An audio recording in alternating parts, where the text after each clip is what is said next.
boom goes the dynamite. You tuned in to the Free Range Human Show of Choice, your daily dose of reality radio, real talk radio. I like that one too. This is the Clay Edwards Show. I'm, of course, Clay Edwards. We are live here on 103.9 FM WYAB, streaming worldwide at WYAB.com, as well as the TuneIn app, or Alexa. Just search WYAB. The easiest thing to do is pull your phone out, go to your browser, your default browser there on your phone. I guess if it's Apple, it'd be Safari. If it's Chrome, if it's Android. Go to WYAB.com, hit the Listen Live tab. I believe that's what it says. And save your home screen. And boom, you got a WYAB app. Listen to us live and local wherever you go. Take us with you. And that's how I listen to it when I'm not in the car or when I'm outside the listening area, which is very, very rarely. I can't tell you the last time I've been outside the listening area. But if I was, that's what I would do. I'm joined here with my new Monday co-host. I'd like to welcome Lindsey Beckham to the show. Good morning, Lindsey. Good morning. Not your first time here, obviously, but first time as a, we're going to do this every Monday. So in an official capacity. So glad to have you. Yes, glad to be here. Yeah, absolutely. Most of y'all know Lindsey. If you don't, Lindsey Beckham's the Mississippi. What's your exact title with the Moms for Liberty? Well, I work with the national team as the interview specialist, and then also I'm the chapter chair of the Madison County chapter. But Mississippi only has one chapter, so I'm kind of the face of Moms for Liberty for Mississippi. Good stuff, man. Look, y'all check into Moms for Liberty, see what all they do and what they offer, and if it's something you want to be a part of, reach out to Lindsey, and get to stomping and raising a little hell and protecting your rights as parents. It's absolutely. What's y'all's little saying?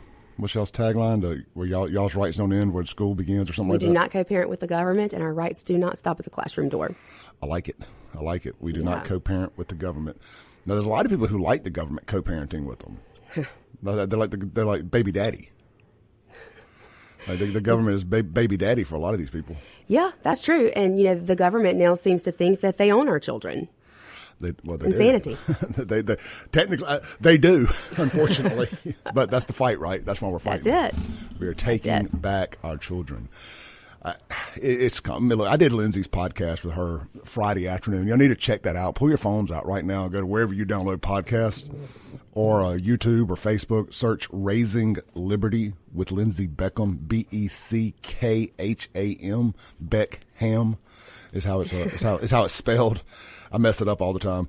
So I usually go Beckam, but there's that H that's kind of silent in there. So with Lindsey Beckham, Raising Liberty with Lindsey Beckham, we had a heck of a conversation. Clay actually helped me name that podcast.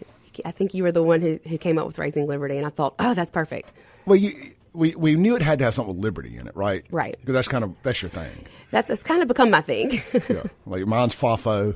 Yeah. Yours is Liberty, Exactly. But we had a great time doing that podcast Friday afternoon. I'm so glad you were able to come. And I think it was really entertaining. And I know people would love to get to know more of your personal story that you kind of shared. Yeah. I was talking with somebody last night on the phone. We were talking about like TikToks and this, or we were texting. And we were talking about like TikToks and stuff. And I was like, my content is not about my personal life at all, which is so weird to me too, because I'm actually an open book, but I don't put a lot of my personal stuff out there. I don't know why. I actually think it would make for good content. I just don't know what the hook is, to put it out there in short form content. And there's these people who literally vlog. They just walk around and just have the phone. They're just streaming their life. Yeah. I don't think I'm nearly interesting enough to do that. I think people think I'm interesting because of social media and radio and stuff, but I think in reality, when it's just us in a room, I'm not the most interesting person in the room. I don't know, Clay. I think you're pretty interesting. I see myself as quiet. What's this new word that everybody's referring to themselves as here, like demure? Wait, I haven't heard this one. That's a new one for me. Yeah, it's the new bougie. Oh, okay. It's the new I know bougie. People are using it totally wrong, just like bougie. Bougie means middle class and average. Does it really? Yeah. Then why do they use it for? I don't know. Some rapper probably used it in the wrong context, and now everybody calls themselves bougie. But if you Google bougie or the definition of bougie, it ain't upper class and fancy. Interesting. It ain't extra. It ain't any of that. And then so demure is the new word, and I think it means like low key and subtle. Okay. And that's how you describe yourself? That's how I feel. Demure. Probably not, huh? I don't know. I think it depends on on the situation. Well, people using the wrong words for stuff is mind-boggling to me. Let's take a call here on the Mazda of Jackson phone line this morning. By the way, that number is 601-879-0002. Who we got on the radio? Good morning. Morning. Good morning. Can you hear me? Yes, sir. I was thinking about something this morning when I left, and y'all hit about the kids and everything. When I was a kid and my kids went to school and my granddaughter, I made sure they had the pencils, the paper. Daddy made sure too. And now that's all they do is fundraiser for these kids down the college kids, and have make sure they got food in the dorms and all that other stuff. You know, we had to fend for ourselves a little bit. You know, when we went to college or something, or our kids at school. My parents had more pride, and I had the pride that these people have. Am I wrong? Am I right? Or do they need it? If the economy's so bad, they're starving, they can't afford to do anything. Yeah, you know, that's my question. Yeah, I appreciate it. I'm going to hang up. Yeah. I'm going to hang up and listen, okay? Sounds good, brother. Thank you.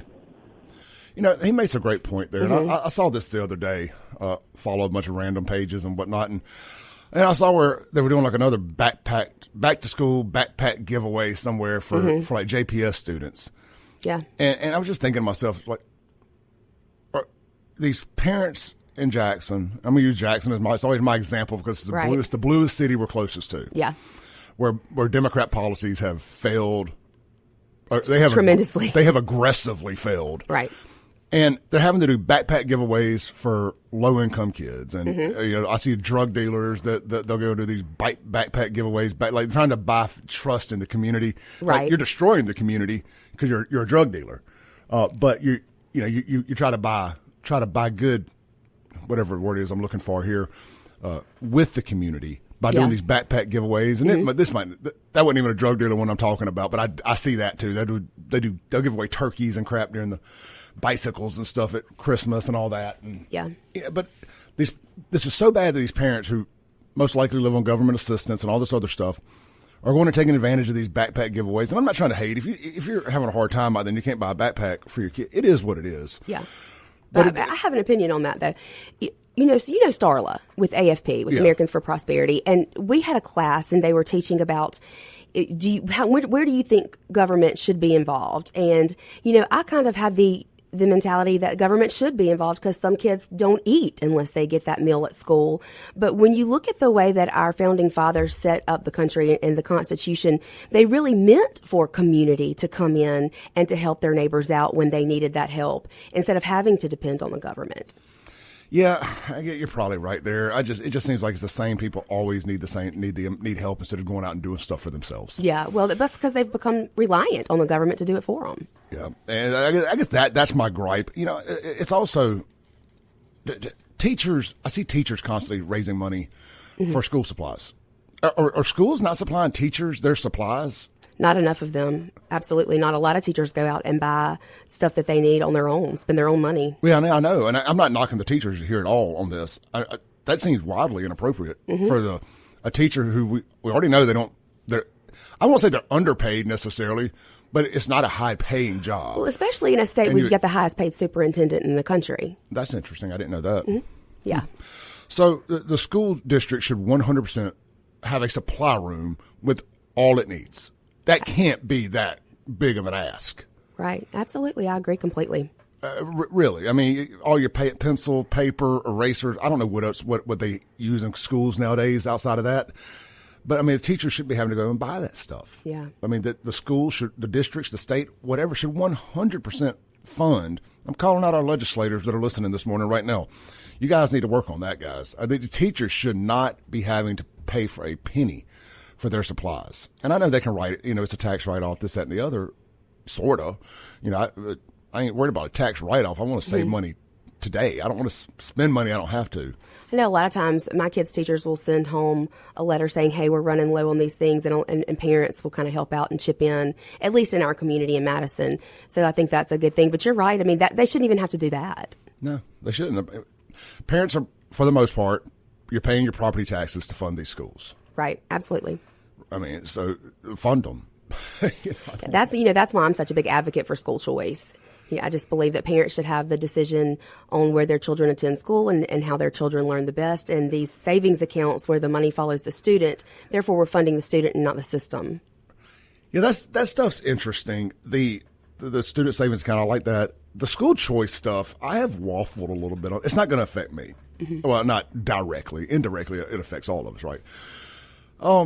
I've been shown another side of that where I can understand. Let's just use Florence as an example. Mm-hmm. I can understand why they would be, or Brandon or anywhere, while Rankin County schools would have a problem with opening the floodgates for Jackson students to come over.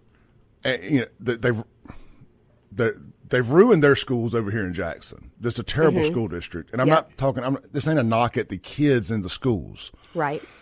But they've ruined their school district. So why should they get to come over to Rankin County and reap the benefits of a community that has its school systems have flourished, whether it's Pearl, Brandon, Florence, Madison?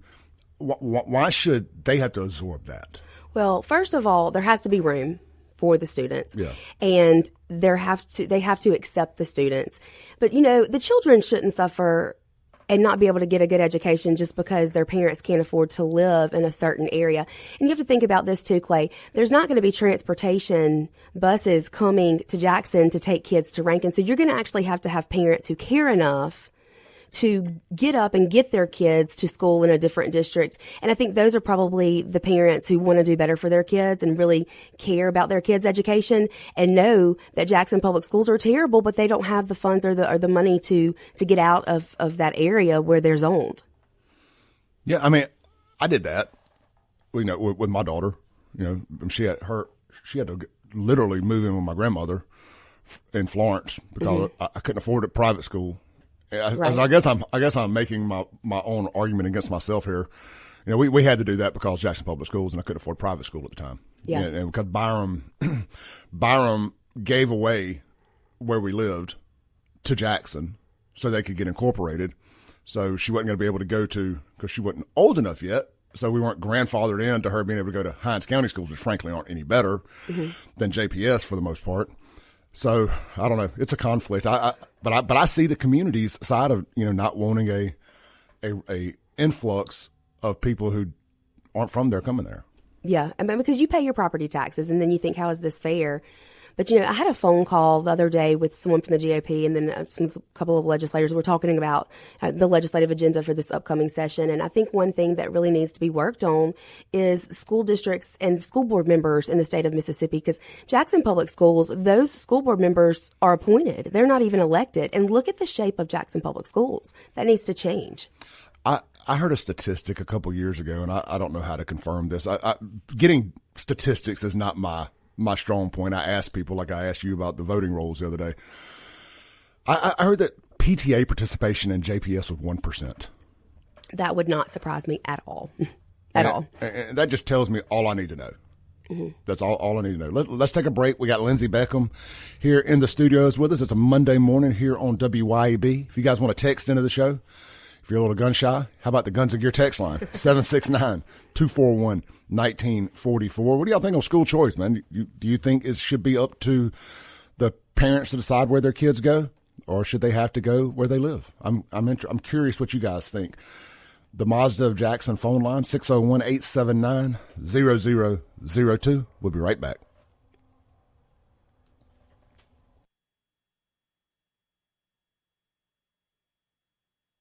Welcome back in to the Clay Edwards Show. This segment brought to you by our friends out at 042 Wine and Spirits, located right there on West Government Street or Highway 80 in Brandon, Mississippi, right there between Cross Gates and downtown Brandon. You can't miss it. It's right next to Sonny's Barbecue.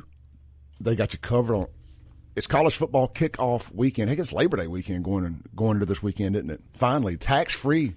You've been trying to say that the last couple of weeks. It's finally here. It's finally the tax. It's finally going to be. Is that just for guns, or is everything tax free? Everything. Is everything tax free? I think so. Well, I guess outside of cars and large purchases and stuff. Well, either way, it seems like a great time to take the money you saved, not having to pay some taxes, and go buy you a bottle of your favorite bourbon, vodka, tequila, wine, or Fireball, whatever it is you prefer. And y'all know how excited I got when there was a liquor store sponsor coming on the show. It just seemed like such a great opportunity for this audience, to advertise to this audience. I mean, I know we're not one of those radio shows, and no knock on anybody that is, but like we like to have a good time here on the Clay Edwards Show. Heck yeah. On and off air. And I lived that lifestyle this weekend, I promise. And we like to have a good time. I think having a liquor store sponsor is right on brand. Absolutely. Right on brand. I'm Southern Baptist, but I don't hide my liquor in the cabinet. I'll let you know I like to have a good time. So get out there and support those guys. Somebody told me somebody texted in over the weekend and said, "Hey, we went to 042 Wine and Spirits, and we let them know we heard it on the Clay Edwards Show." I was like, "Thank you." So hey, when you guys do that, that's awesome, by the way, because it lets those folks know that. And I'm a former advertiser as a business owner when I had the nightclubs and all that, and man, it really helps if people know that their advertising dollar is working. It's kind of hard to track radio. You just kind of have to trust it that it works because we have such a large platform and we reach so many people.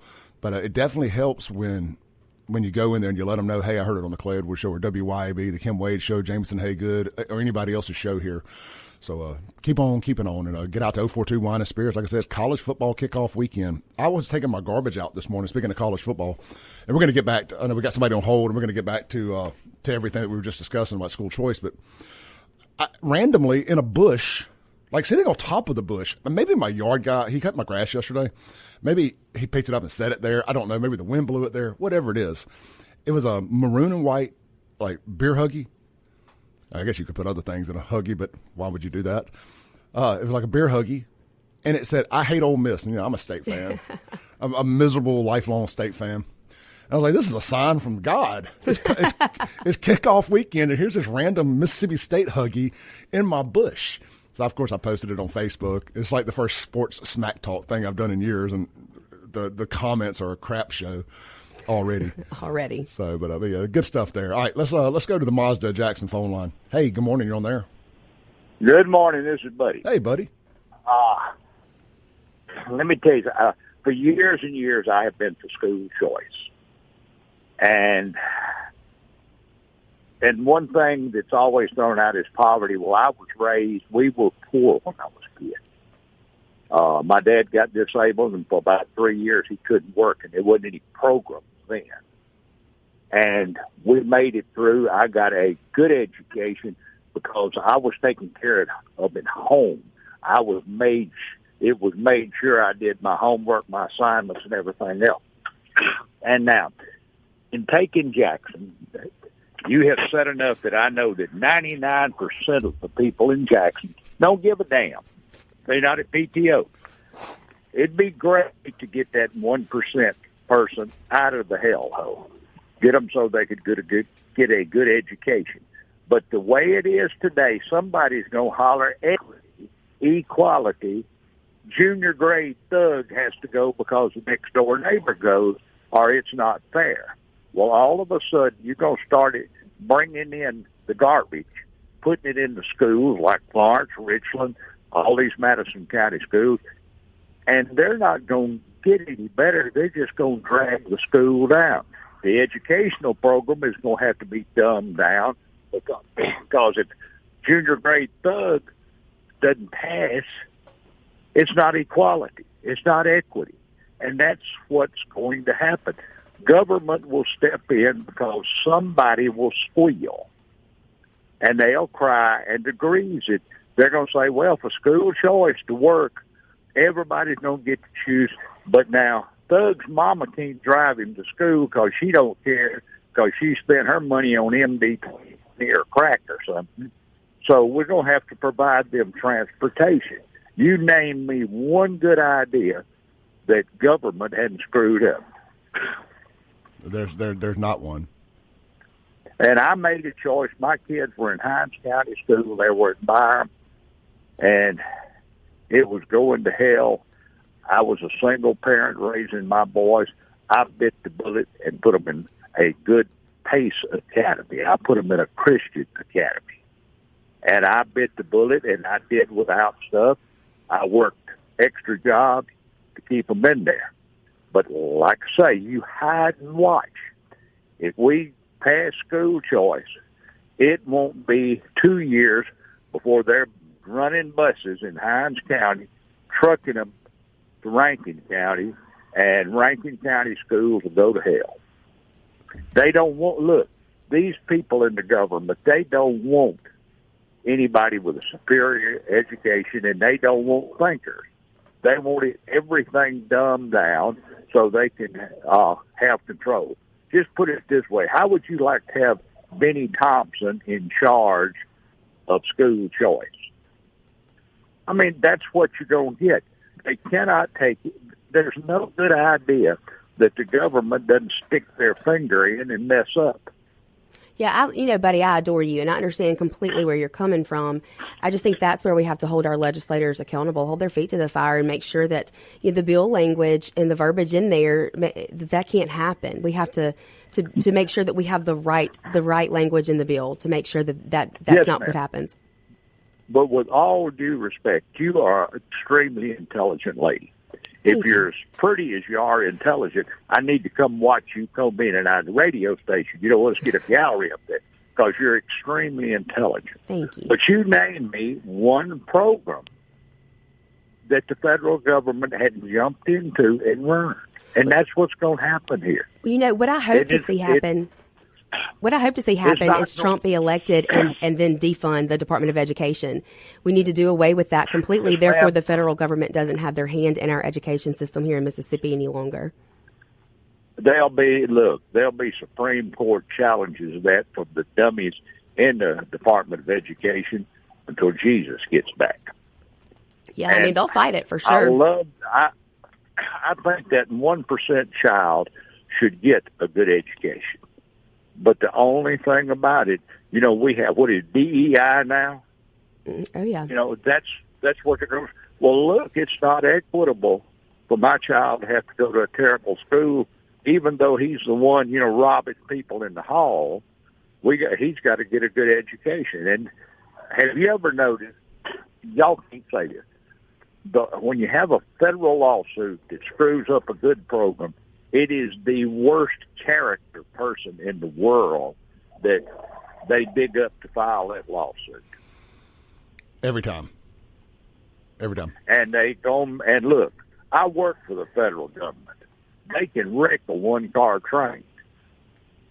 And again, ma'am, you're extremely intelligent, and it is a wonderful program in theory, but as my Papa would say, the government is going to mess it up every time. And I may not, look, I'm 75, I may not live to see it, but we get this within 5 years, every school in our state is going to be, right in there with Jackson, because they will import that many thugs to destroy the educational thing and this equality and equity thing.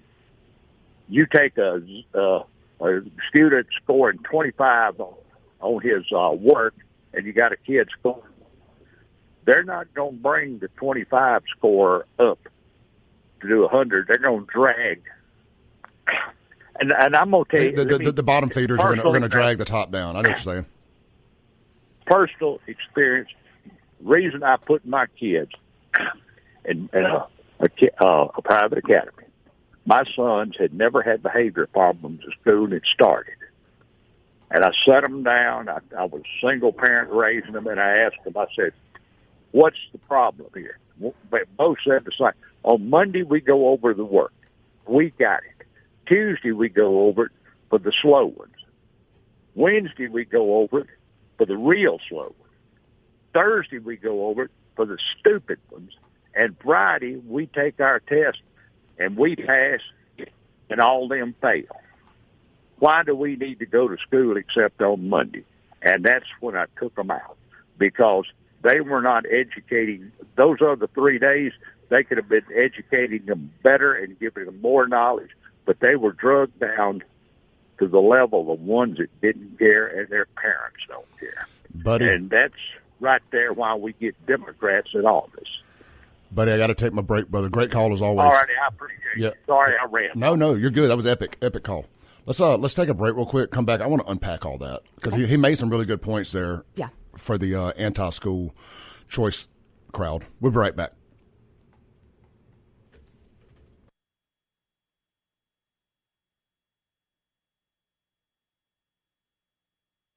Breaking rules when necessary. Welcome back into the Clay Edwards Show. This segment brought to you by our friends over at, well, we spoke about tax-free weekend. How about guns and gear? This weekend is the tax-free weekend. And I'll be out there Saturday for a little bit. In that maybe like 11 to 2, something like that, 11 to 1. I don't know. We'll figure it out. But I'll be out. I'll let y'all know the exact time. Hanging out and just chilling with everybody. Hunter keeps that air conditioner lower than I keep it in my house. So I'm always looking forward to going and soaking up some of his free air conditioning. And you can too. But look, get out there. Get out there. Highway 51 North at Yandell Road right there in Gluckstadt. And it's Guns and Gear, home of No Limit Ammo. And again, big tax-free weekend this weekend. I mean, you want to spend $1,000, you're not having to pay 7% sales tax. I mean, it adds up. It becomes a big number at the end. $70, that you save. And I don't know if there's an extra 1% tax out there or not, like it is in some other places. But $70 you're going to save for every $1,000 you spend, or $7 you're going to save on every $100 you spend. Mm-hmm. Man, that adds up pretty quick.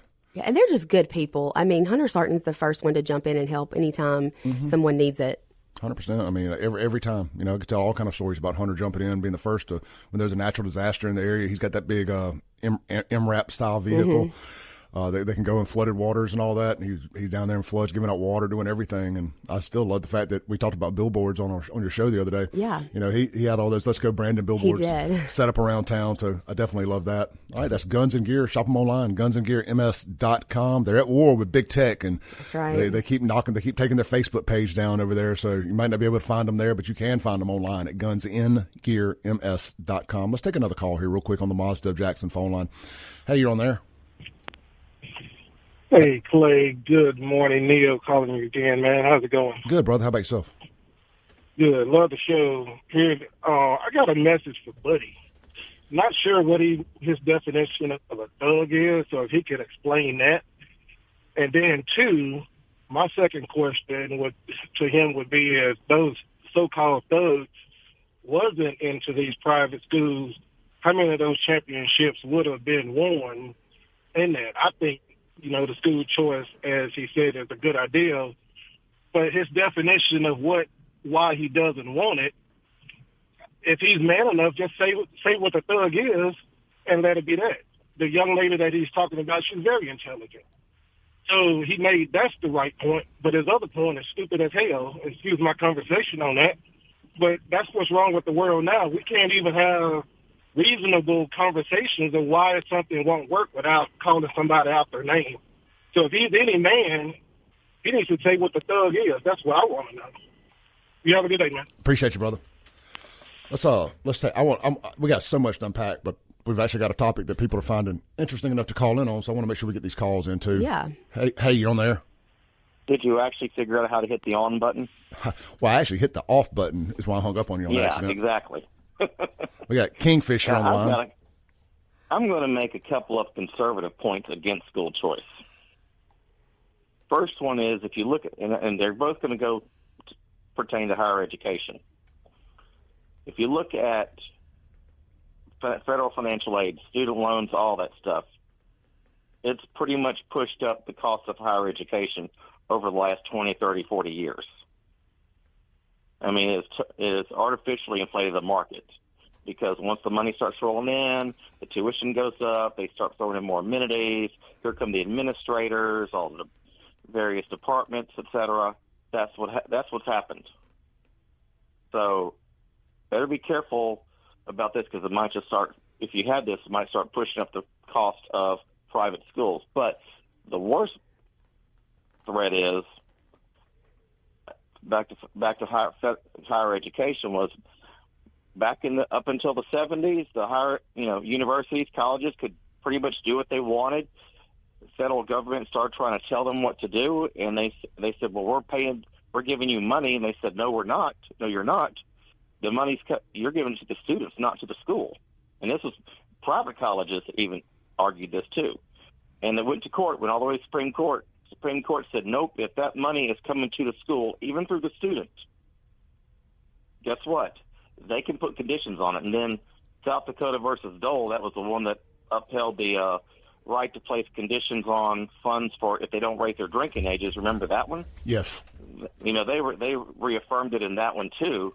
So the federal government can put conditions all day long on financial aid for students. Well, if the federal government can do it, guess what? The state can do it. Now, everybody, oh, that's never going to happen. Republicans are in charge. You know, we're in charge right now. That would never take place. Well, you might get a moderate Republican in there who doesn't think that way. But you also, one day you Democrats might take power, and they may say, well, we can't abolish school choice yet, but we can start putting all kinds of conditions on there. You know, and all of a sudden you start ruining private schools. And nobody ever discusses this. Nobody. That's a good point. It's a good point on private schools. I didn't consider that. Yeah. Once you start taking that government money, they can start putting conditions on it. All right, and brother. that's why Hillsdale is so popular with conservatives, because they don't allow any financial aid whatsoever. Now, I don't know if they give scholarships or not, but actual taking financial aid from students, And that's why, so that they cannot be told what to do. Appreciate you, brother. Hang on, I got something. One more point to make. Okay. Something Lindsey said earlier about JPS students and stuff. Here's where, like, Center for Public Policy and some of these others fall down on Mississippi, which is they say, okay, the parents ought to have, you know, control over the kids' education, choice, and everything, but it doesn't reflect reality. The reality is in Jackson and other areas, you have like 80, 90% unwed birth rates. Those kids are growing up without dads, and unfortunately a lot of times without moms either. They're being raised by the streets. No two ways about it. That's where they're being raised. You're seeing it in the crime stories every week out of Jackson. So, and our schools don't reflect that. Some of these charter schools, they did this in Helena, Arkansas, those kids are in school at 5 o'clock. In other words, they're starting in like kindergarten doing that. They're getting structure every day. But here, you go look out your window, and, man, 2 o'clock, 2:30, those buses are rolling around, dropping off the kids. You know, and what do you think they're going to do? You think if mom's around, she's not working, she's going to make them do their homework right after they get home from school? Oh, hell no, they're going out to the streets. Yeah. I mean, so our schools don't even reflect reality right now. I like the point about, and nobody's discussing it. I like the point about the gap from 2 to 5. I've often wondered, you know, we use schools to kind of train people for work structure and life structure, and they're not reflecting real life. That's a great point. You don't even have to have not these after school programs or whatever. But actual school programs just make it more. You can make it say more arts, a little bit more informal. You know, humanities, PE, etc. You know, you don't have to sit there and just make them sit behind a desk the whole time. Or like one charter school does, they break into little small reading groups, and it's more informal. There's discussion back and forth. It's more engaging for the kids. I mean, there's things you can do, but like I said, if you don't get this unwed birth rate under control, either the streets are going to raise those kids or the state can raise those kids. And no conservative wants to hear that, but that's the reality of it. Absolutely. Appreciate you, brother. Great call. Appreciate it. Mm-hmm. All right, other caller on hold. I'm gonna have to. You're gonna have to wait a little bit. I appreciate it. I just want to call back. Look, so one of the other things, like one of your points is it's gonna have to be engaged parents that are gonna bring their kids over, right? And people look at what's happened to JPS schools, and I think that hurts Jackson. For better or worse, I know it's going to offend some people. You know, like what Buddy said. I mean, you may not like the way he said it, but Buddy makes a good point. There's a lot of trash in JPS that the parents are using the school as a daycare. Mm-hmm. Just to be honest about it, yeah. They're using the school as a daycare. That's making it harder for the kids who want to learn in those classrooms. I mean, we all know this is a reality, right? So I think Jackson being the example here in central Mississippi of Jacksonians being the ones to benefit the most from this hurts the sale of this. I agree completely. And I think when you look at Arkansas and you look at Iowa, I mean, we're seeing that school choice is working. And that I think, into Kingfish's point about the tuition, I think that's almost a scare tactic if some people are putting that out there, because the studies show, and I've got them, and I was just looking at one from Iowa. I mean, the studies show that the tuition prices are not being raised in private schools. That's not what's happening. And in fact, like, school choice is putting the the rights back into the hands of the parents where it always should have been. Yeah, back to the engaged parents part, because I'm not like the whole math numbers, and, the financials. I try to avoid that because I don't really know what I'm talking about. But just the reality of stuff. People aren't worried about necessarily little elementary and middle school kids for the most part. The bad behavior, like in my opinion, truly starts in high school. I've seen it. We had to pull my daughter out of public school, and for 12th grade. I did find a way to send her to private school. Right. Brought her back to Hillcrest for 20. Of course, ended up being in 2020, which she went for 3 months, or went to March, and ended up graduating on a trailer out in Rankin County, on a stage in Rankin County to drive in graduation. Neither here nor there. That's why we pulled her back out of public school. Was just because, hey, just kid stuff, but right. At the end of the day, we just didn't want her around that if we could avoid it. Yeah. So we just made it work and moved in with my parents, so I could afford to send her. So I could afford to send her right. to private school. But all that aside, unfortunately, that's not something everyone has the ability to do. But a lot of high school kids have cars. That was what I was working towards here. They can drive themselves to school. The parents doesn't have to do it. And when you get into the high school point, how old do you have to be now to get a driver's license? Is it 16 or 17? 16. Is it 16? So maybe some 10th graders, definitely 11th and 12th graders, driving themselves. And I think that's where that scares a lot of people. Well, but this also wouldn't be something that would happen overnight. It would be a rollout over several 3, 5, 10 years. And so I would think that the high school students that you end up having that are using the school choice piece would be students that have probably been in the better school system, and hopefully the ones that have the better parents already. And I think that's probably one of the reasons why they do slowly bring it instead of just putting it all in at once. All right, I'm going to say one thing. We're going to take a break real quick. To Kingfisher's point about schools need to go to 5 o'clock. I like that idea. I mean, obviously, you would have to adjust teachers' pay. What I think you run into in a problem there, something a lot of people probably don't think of, is what that would do to traffic at 5 o'clock. If you're letting school out simultaneously. Like, I'm just thinking downtown Brandon with the middle school right there, the hell that traffic is in the mornings, and around 2 or 3 o'clock when the school lets out. You mix in 5 o'clock traffic with that, and buses trying to run and all that. It's going to it would be a logistical cluster. People trying to get off work in time to get I could just see it being an absolute mess logistically in places like downtown Brandon. Everywhere is not the same, but a lot of these schools are in Highway 463. How many or 16 or whatever? How many schools are on 463? 3 or 4? Oh yeah, I mean Mansell Upper, Mansell Lower. Madison Middle. There's several. Yeah, so I mean, you know what it's like in the mornings. Imagine if you unleashed the schools at 5 o'clock. Yeah. Every day during the week too, on top of 5 o'clock traffic. I think it would be a logistical nightmare. Let's take a break. Come back. Land the plane for hour 1.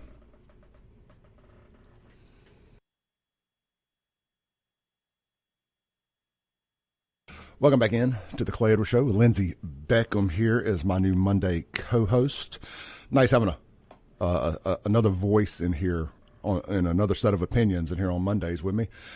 It means I don't have to do quite as much show prep on Sundays because I got somebody to bounce some ideas off of. I did not know that we were going to spend the last hour talking about school choice, but it's clearly something people are very, very passionate about. And we're going to have to find an example that doesn't include this strictly benefiting Jacksonians. Yeah. Because a lot of people in Jackson have voted themselves into the situation that they're in. That's right. And, they need to vote themselves out of it. And people are scared about those very people coming over and having any input in the schools in these other areas or benefiting from their tax dollars. Yeah. I understand that point. I do. All right, well, hold that thought. We're going to unpack more of this on the other side of the break here. This is the Clay Edwards Show on a Monday with Lindsey Beckham on WYAB.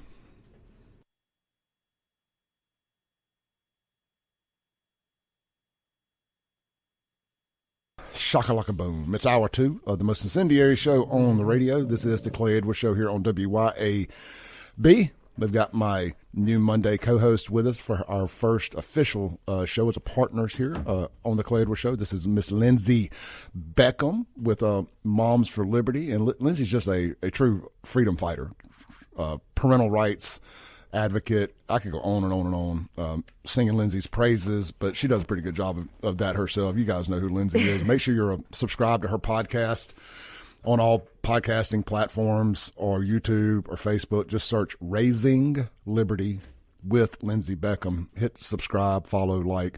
She does a weekly podcast, and she's constantly posting stuff on social media as well. You can find her at Lindsey Beckham on Facebook. Yeah, usually the podcasts are on Friday afternoon, but, I won't be able to do that podcast this week because, I'll be hanging out with Donald Trump Friday afternoon. That is. I keep forgetting y'all are going up to D.C., right? We are. For Moms for Liberty conference. Yes. And you're taking Sean with you to see Trump. He's going to love it, isn't he? He's going to love it. I'm sure you're going to hear about all kind of stuff. I always said if I was single when the next Moms for Liberty conference popped around, I was going to go because I bet it's like the hot single mom event of the year. He keeps telling me he's going to wear a Harris Walls shirt, and I was like, look, if you think I've banned anything, that will be banned immediately. Oh, man. Look, this segment brought to you by friends over at Watkins Construction and Roofing. Look, guys, they're going to come out. If you think you have any roofing issues, your roof's getting a little older, getting time to get it checked out, or you've had a storm come through, which we've had a rash of storms come through the last few weeks, gotten a lot of good rain that we needed, give them a shout. They're going to come out and do a complimentary roof inspection and let you know if maybe you got a bad spot or if your entire roof needs to be replaced. They're not going to sell you more than you need. They're not depending on one roof to pay their light bill, so they can just do the repairs that are needed. They're not trying to upsell you to stuff you don't need. But the technology in roofing has come a long, long way over the years. So let them tell you what all they can do. Maybe keep your house a little bit cooler for you. Save on your utility bills and all that stuff with a new roof. That's Watkins Construction and Roofing. Check them out online, watkinsconstructioninc.com. All right, Lindsey Beckham. Let's unpack a few Guns and Gear text messages here. Okay. Unknown texter says, I thought Buddy had a pretty good call. He seems like a dude that would call out a white chocolate thug just as he would any other thug. Yeah, I mean, that's a topic I've been on a good bit here lately is, well, I'm going to call out everybody. Mm-hmm. I don't care if you're white, black, whatever, but white people don't get offended when you call out white trash. But for some reason, right, a lot of black people get offended when you call out black thugs. If we're going to separate the two, I don't know. One's a thug, one's white trash, whatever, they're all thugs. And I think that's where a big rift comes in. Like, from our side, it's like, I get frustrated. Like, why don't y'all call out the trash in your community? Mm-hmm. Clay Edwards shouldn't be having to do it. Buddy shouldn't be having to do it. You should be holding your own community accountable. We hold ours accountable. Right. We don't, they can F around and find out. Well, we're worried about retaliation. Well, retaliate back. I don't know what to tell you. Yeah, I mean, exactly. take your damn communities back. Absolutely. And when you don't, it's just everybody sees you all as one monolithic community supporting this nonsense and co-signing. That's why Buddy called and said the things he said. Because when y'all don't speak out against it, or you speak out against people who speak out against it, it looks like you're supporting it. Right. Me calling out the trash in Jackson doesn't make me a racist. It makes me a damn realist. And when you get mad and you call us racist for calling it out, it makes you look like you're co-signing on it. I mean, when you've got the number one murder rate per capita in the country, there's a problem. 100%. There's a problem. Kingfish talked about it, the fatherless birth rates and this, that, and the other and all that. And it does matter. It makes a difference. I mean, look, we talk about single moms a lot. There's two different kinds of single moms. There's who are doing it as a career to get a check. Yeah. And their babies are income. And we know that's a fact. They're doing that. And then we have people like yourself. Yeah. I mean, I don't know that I've shared. It's situational. Yeah. Where circumstantial situations got you into being a single mom that you didn't ask for. You didn't ask for your husband to die. Right.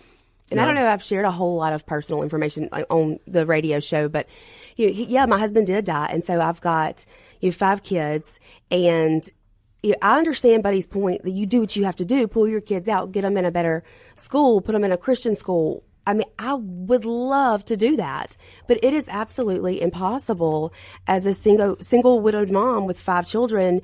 And I want to do better for them, and I want to be able to make those decisions. But the government, and this is why we need government out of everything as far as I'm concerned, but the government has me at a place where I can't even work and make over $21,000 a year, or they will cut the Social Security that my husband paid into all these years that we live on today.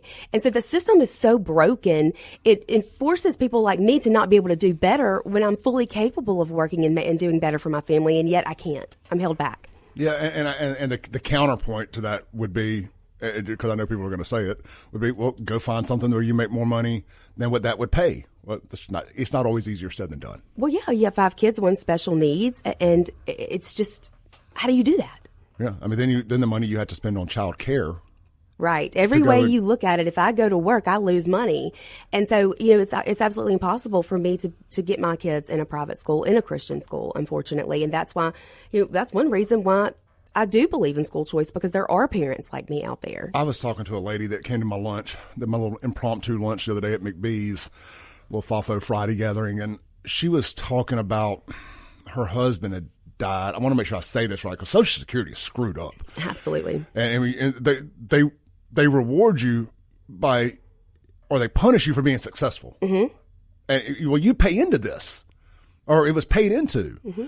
Exactly. How much you make shouldn't, if it goes to the next person, they shouldn't be punished if they make X amount of money. Yeah. But she was trying to tell me her husband had passed away. It was something or another where she was rewarded or punished. Or she no longer got his Social Security. No, she started getting his and couldn't get hers. Yeah, there's all kinds of stipulations on it. It was something like that. Well, I was better off not paying in. Of course, you don't have that say so, but they just take your money. They say, well, his is more. You're going to get it. You don't get yours too.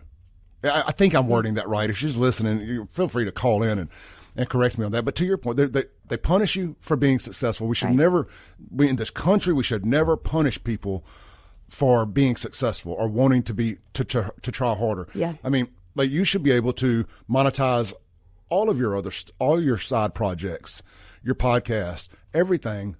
But if you do, and you legitimately do it, or you want to start a business, you run the risk of not being able to support your family. So I completely understand the dilemma you find yourself in. Let's take a call on the Mazda Jackson phone line. Hey, you're on there.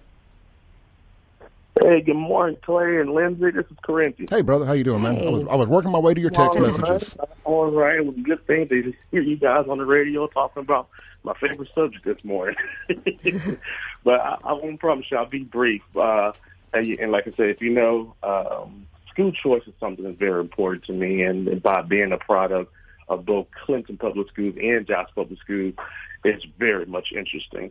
As far as my perspective, picking back on what you were saying, Lindsey, that we have to. It's on us, on the community, to do more, to be more engaged and involved in our public school systems, regardless of how we end up on the spectrum or the political spectrum. We have to accept the fact that we have public schools, and public schools have morphed into something that is totally different than what it originally was planned for. We have to deal with that, just like Social Security and everything else. But how we deal with it is the more important thing. And the more conservative approach is the way we ought to go. But we need people who claim to be conservative. A lot of us out there, and I'm picking back on what Buddy and Kingfish is saying, it's easy to go ahead and sue the doubt or to be the naysayer or the negative. But we need more of our conservative brothers and sisters to step up to the plate and say that if we're going to do this, if we're going to allow kids to come to our schools that we paid for and things like that, it's on us to hold our legislature accountable and making sure we ensure laws that gives the local community more autonomy in our schools, creating community-based schools that is influenced by organizations like Moms for Liberty, God-fearing standards that gives parents control of the classrooms and not D.C. politicians. That way, when D.C. pass laws, just like Kingfish said, it gives the government more reach in our schools. The state have those same state rights to give our parents. And if Republicans is going to be about parents and school choice, they have to show us that they're going to protect our rights and give parents more power in our schools so we can hold our schools accountable. Because if schools not fixed, we can keep talking about thugs and everything else. If the schools is not a conducive environment for learning and the whole man for the child, we can just forget about fixing cities like Jackson. I can forget about running for office and having all these grandeur plans if I don't focus on the root cause, which is our failing schools and homes. And it starts there.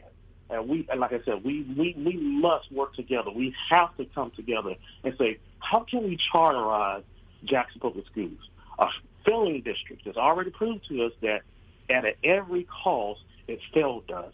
When the governor declined to step in and take control when he had the right to do so, but didn't do so, now we got to go at this alone. We got to take back our schools. And it's well more than 1% of Jacksonians that care about Jackson Public Schools. A lot of us, about 30% of us, we're stuck with what we got. You know, we don't have the political priors. We don't have the 1% income like the Fundren and Bellhead, even though I'm a Bellhead tonight. But a lot of us don't have that. Don't have that luxury. So we have to lean on opportunities and resources like traditional public schools and charter schools. But we need that structure. We need more Moms for Liberty to be influencing that discussion. And we need more conservatives to really open up your ears, open up your heart, and be about this. Let's work together to change this. Let's stop griping. Let's stop foreshadow doom and gloom, and let's actually bring some solutions to the table so that we can make not only Mississippi schools great, but American schools. That's how American schools get better, when the local schools start changing the conversation. I could not have said it better, Corinthian. Great call, brother. Thank you, man. All right, you too. Bye-bye. Let's take a break, come back and unpack that, because he opened my eyes to a thought process that I had not necessarily considered well, I've thought about it before, the state taking over JPS, but maybe fixing the failing schools is an easier sell than school choice. Let's unpack that on the other side. We'll be right back with Lindsey Beckham on the Clay Edwards Show. Welcome back in to the Clay Edwards Show. Hey, guys, if you are looking for somewhere to eat today, of course, Martin's, downtown Jackson, and right out at Livingston, on the corner of Highway 463 and Highway 16 in Madison County, are open. Heck, if you're out in the Madison County area, you're looking for somewhere to eat breakfast this morning, swing by Martin's Market. There's a little gas station attached to the restaurant and bar. They got great hand-battered, fresh-made, from scratch, Southern-style chicken biscuits, sausage and biscuits, and more.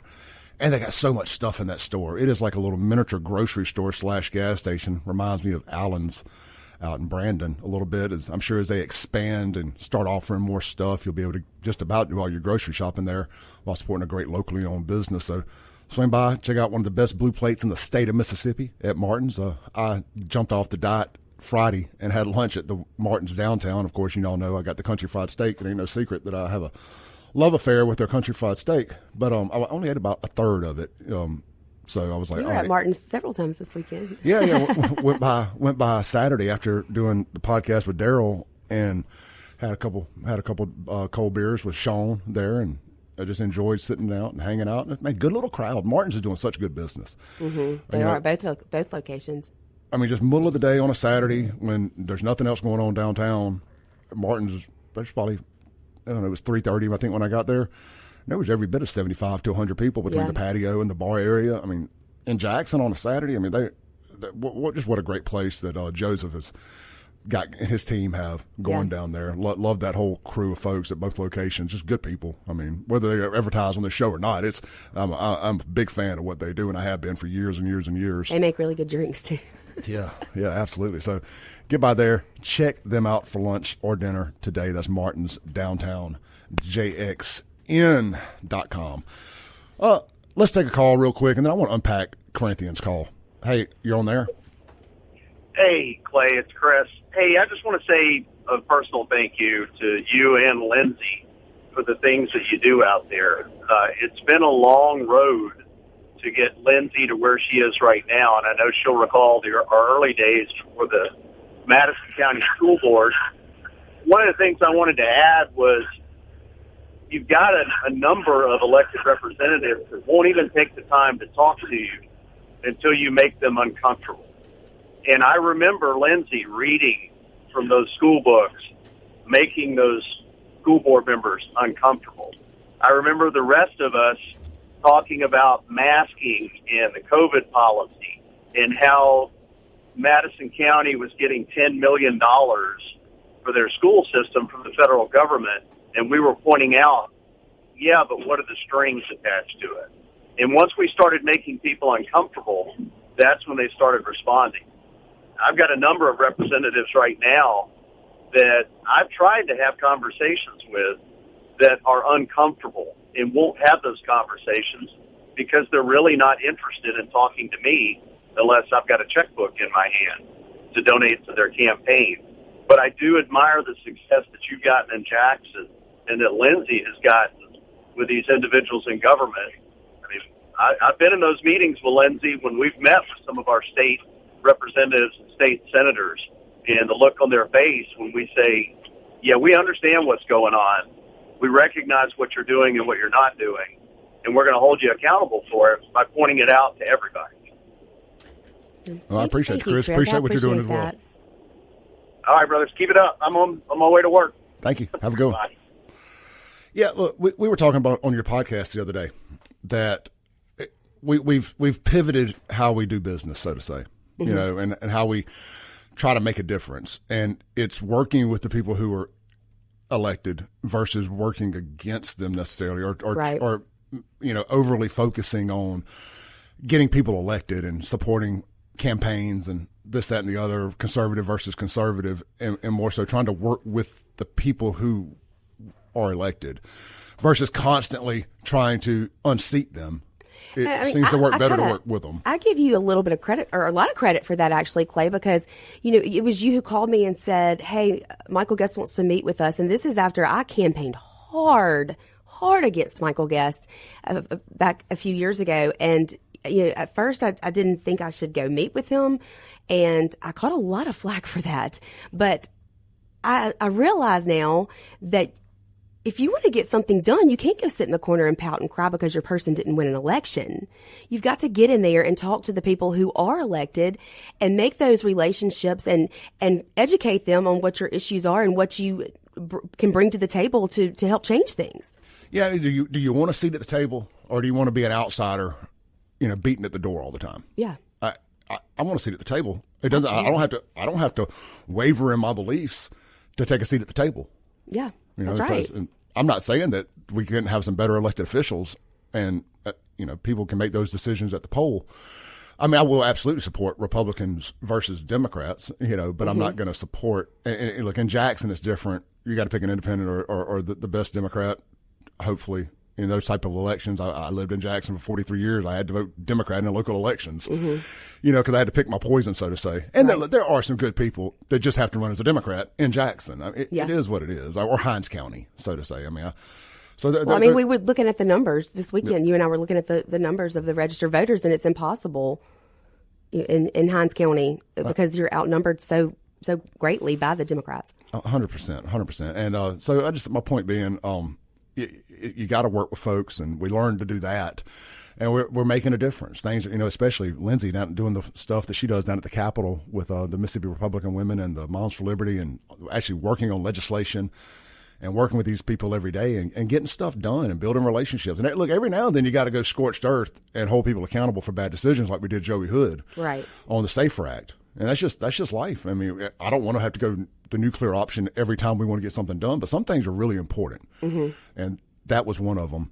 Let's circle back to Corinthians' call about school choice and maybe trying to fix, instead of school choice, maybe try to fix Jackson schools or create the charter school, get more charter schools, stuff of that nature. And I do. Look, I've been saying for years the state wanted to step in and take the school district a few years back, and everybody screamed and raised hell, and, you know, your typical activists out there that say, you know, anything the state wants to do must be racist to people, and the state's like, screw it, step back.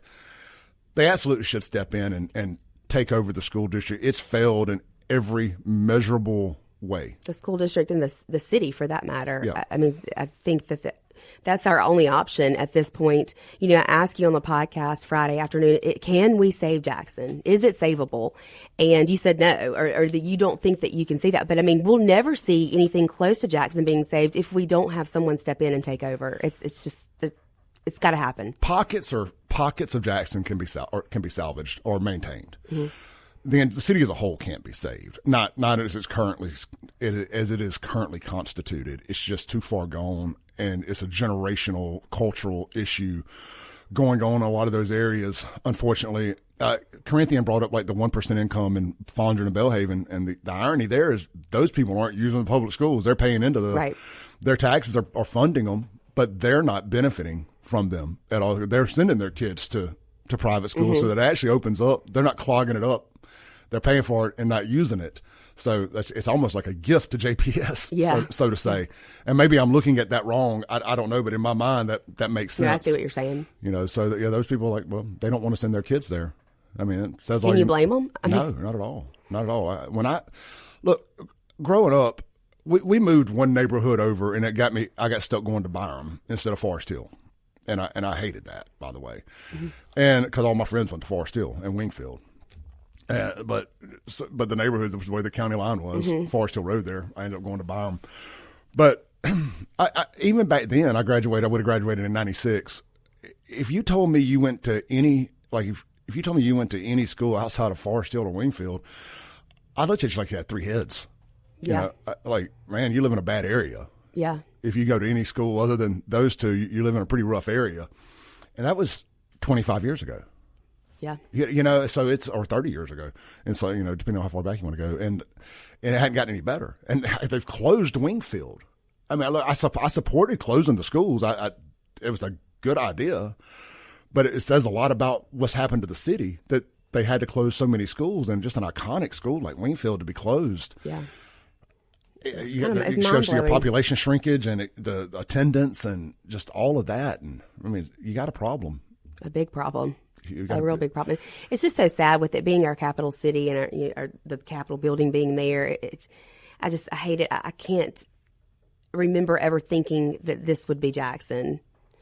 On Saturdays, I would always go. My mom and my grandmother we'd always go to Jackson, walk the malls, or just to have something to do to get out of the house. And I can remember going to Metro Center, North Park, and you never felt unsafe. The malls were really pretty and nice, and I mean, it's tragic what's happened. It is, and again, they think, the state doesn't fund Jackson enough. Well, Jackson needs to take care of itself. If you quit screwing things up, businesses will come. It's a simple solution. Daryl asked me in that podcast, would I ever run for office? And I'm like, no, because I would only want to run like on a hyper local level where I live. Where I feel like I can make a real difference in my immediate community. Right. That's where I feel like I would be best served if I ever did anything political. Would be board of aldermen, council, not even mayor. I wouldn't do that. But I don't need to. There's not a need for a bull in a china shop where I live. They've done a pretty good job. That's why I moved there. Right. Exactly. And I would never win anything in Jackson, but we need smart, critical thinkers to run for office in Jackson that don't run on the race card, that not with all the same Democrat talking points, the civil rights era rhetoric and all of that. We need some people that get in there and can make some tough decisions and be the bad guy every now and then. And bring some positive solutions. Bring those positive solutions y'all keep telling me about to Jackson. And the positive solutions are the tough decisions that have to be made. You're going to have to fix some stuff. You're gonna have to bring real policing back. I mean, look at the success of the Capitol Police, and what they're able to accomplish in the area. I mean, look, we know crime happens everywhere. I mean, thugs are still coming into the Capitol Police District area there because they've expanded it for one thing. But like that mass shooting at that nightclub downtown a couple of weeks ago, I mean, that was in the CCID. But overwhelmingly, you're not having a lot of your typical street crime, violent crime type stuff in those areas, because people are learning that the police ain't playing with you over there. It's not They ain't DEI policing over there, and like JPD, it's just for better or worse. I mean, I like some of the stuff the new chief is trying to do, but it's a DEI police department, and that's how they're operating. And it just feels like they're not doing real police work all the time. They got a bunch of lazy people over there that probably shouldn't be cops. It's been that way for a long time. And it has. And I don't care how good the chief is, and he's got golden handcuffs, so to say, because of who the mayor is. Right. I think he's 100% capable of being one of the best chiefs in the state of Mississippi if he gets the funding he needs. They need some money. And if he's able to kind of shake out some of these people who are literally just doing this to get in PERS and get benefits. Yeah. And I had a conversation with somebody I know the other day that's a Capitol policeman, and we were talking about JPD, and that's kind of how some of these people who are cops right now really just look at policing. And I think if you just need a job, you don't need to be a cop. Like, that needs to be a calling, just like being a teacher, being a nurse, being a freedom fighter, radio host, like stuff that you got to want to make a difference. And if you don't want to make a difference, you need to find something else to do. There's other government jobs you can get into. Let's take a break. We got somebody on hold. Stay there on the Mazda Jackson phone line. We got Lindsey Beckham in the studio. It's a Monday here on the Clay Edwards Show.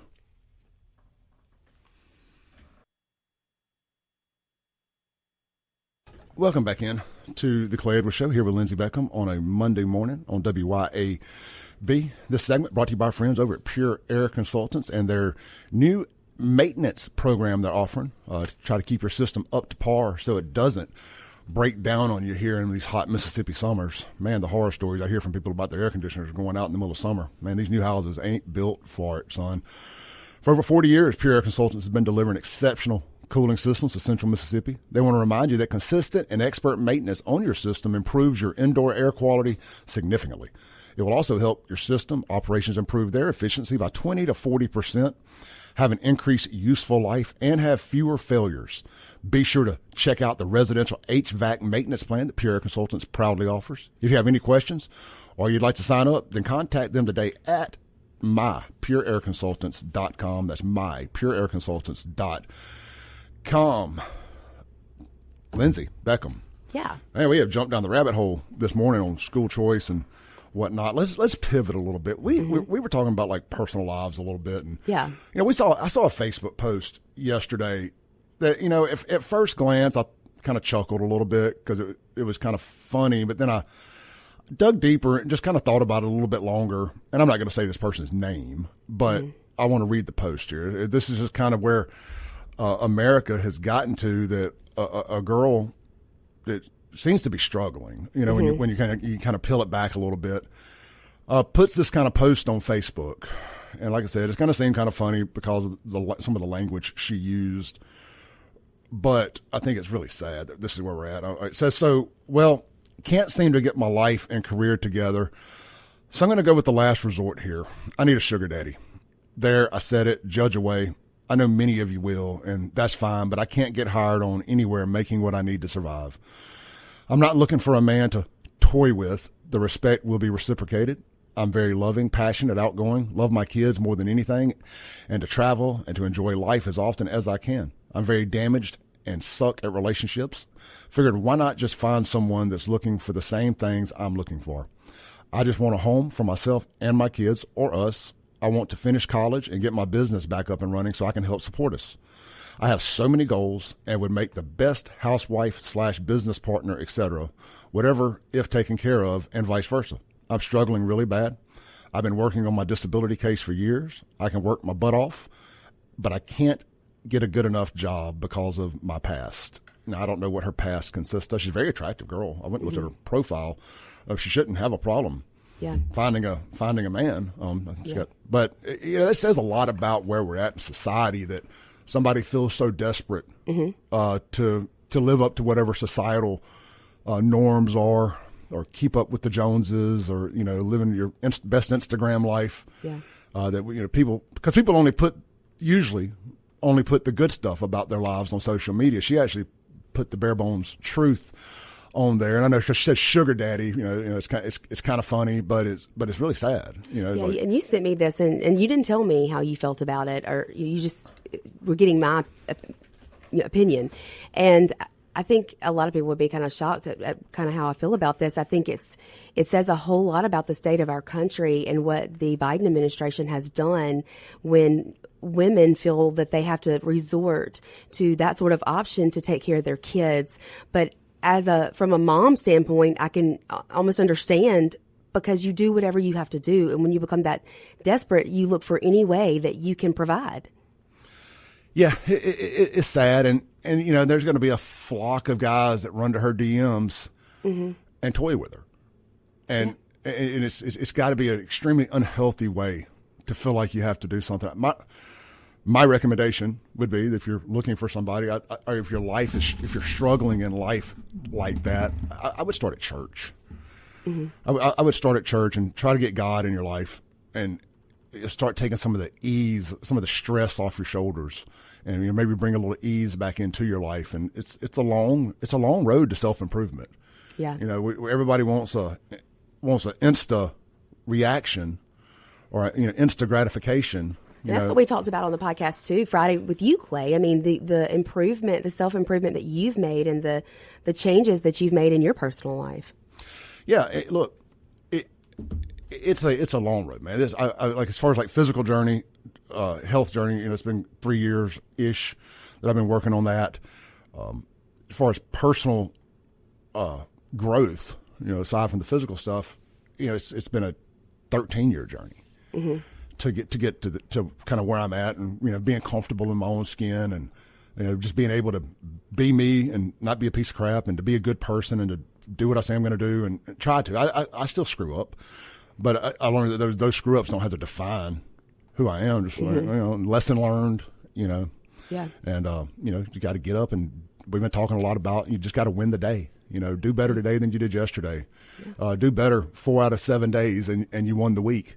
Absolutely. Do that over a year, you win the year. Let's take a call here on the Mazda Jackson phone line. Hey, sorry for leaving you on hold there. You're on there.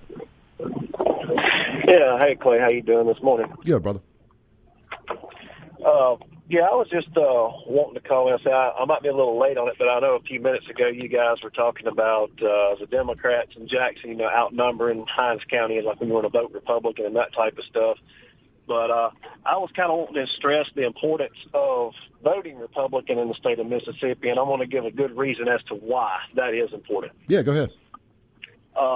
The reason why, let's just kind of move outside of the Jackson metro. Let's kind of get up towards I'm just using this for a good example. Let's get up around like Yazoo County, Atala County, Leake County, on up into Carolyn, LaFour, kind of moving towards the Delta.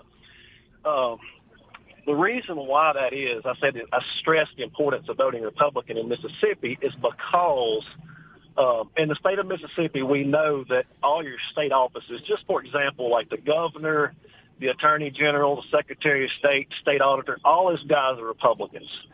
And they control pretty much all of the state funds, the coffers of the state. And where I'm headed with this is, let's just say, for example, we'll take Carroll County, for example.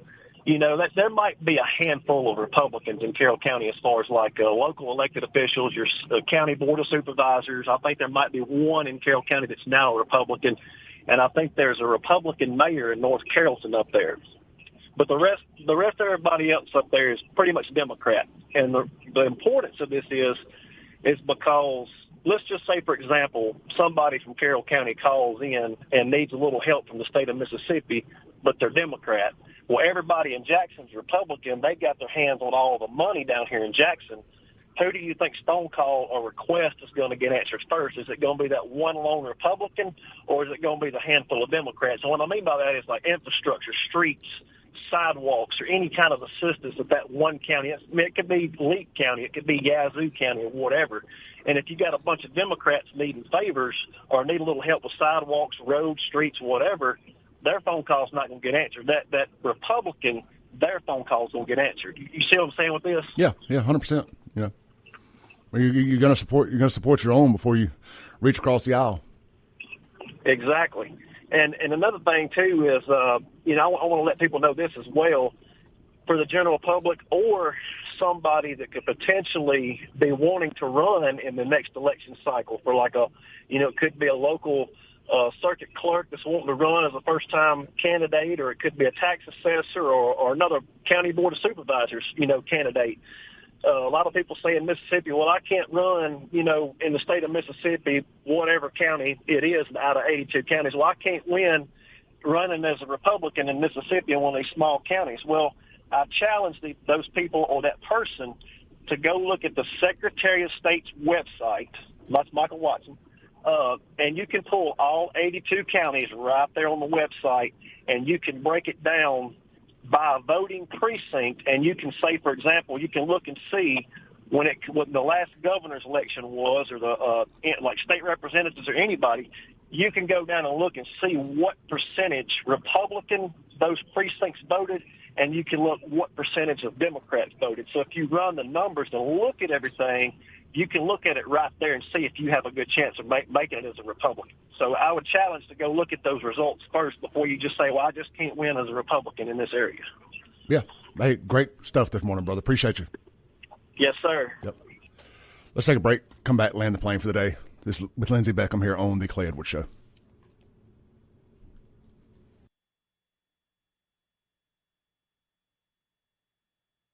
Welcome back in to The Clay Edwards Show. Here as we get ready to land the plane on a Monday with Lindsey Beckham here in the WYAB studios. Lindsey, great first show. Well, yeah, I've enjoyed official it. First show together. Yeah, I've really enjoyed it. Didn't intentional talking about school choice for 2 hours, but man, when you got to go with the hot hand, and absolutely, it's clearly something people are passionate about one way or another, and I think having a conversation about it, not arguing, is right. is the best way to try to understand both sides' angst about it. And I hope that's what we. I agree. And I'll say this real quick. If anyone wants to know a little bit more, I highly recommend the book, The Parent Revolution by Corey DeAngelis. He really breaks down school choice and shows you just how they've taken the parental rights out of it and how we need to put that back. Yeah, I would say if I had a vote in it today, like if this went to ballot and I had a vote of one thing or the other, the state taking over JPS and fixing it or school choice, Clay Edwards would probably vote for fixing JPS because I think long term, I think that's the play versus allowing a select few to be plucked out of JPS and sent to other schools, even though we know the numbers, whatever they end up being, and we can break that down another day. Mm-hmm. But I mean, I think generationally, what benefits people is going to be fixing JPS. I think that needs to happen one way or the other. Either way, but if it's an either or thing, the very reason people are scared of JPS students infiltrating their districts is because JPS is such a dumpster fire. Right. And I think if you can fix it calm, or not even fix it, just put a Band-Aid over the bullet wound a little bit, stop the bleeding, stop the hemorrhaging. Yeah, I think it'd be in a much better place. Well, look, Lindsey, great show. We'll see you next Monday. Peace out.